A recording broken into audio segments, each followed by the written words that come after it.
Let's take as our first example reading advertisements.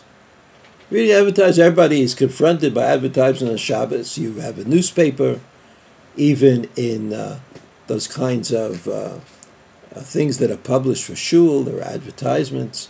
You go into the street, there are advertisements, every place you go.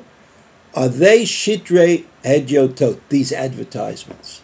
So the poskim are of the opinion that advertisements are shitrei hedyotot, and it's prohibited to read advertisements of any kind. It doesn't matter if you're talking about selling an apartment or buying a car or doing anything of that kind.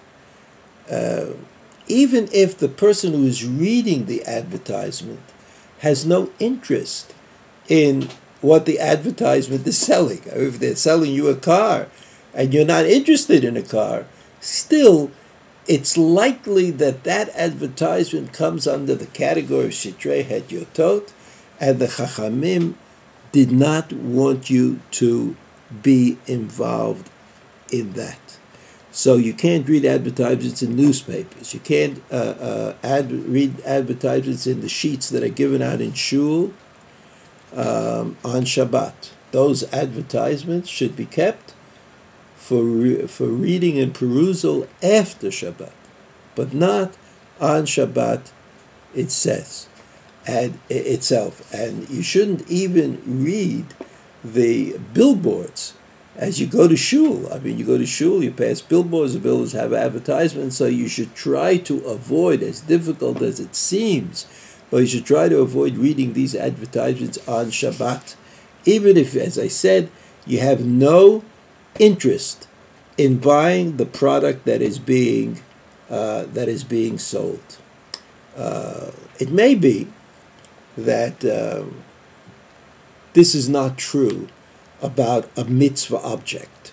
Somebody who is selling svarim, sifrei kodesh, or somebody who is selling a lulav and esrog and is advertising in the synagogue bulletin. It may be that that is not included. That's not included in this prohibition of shitrei hedyotot.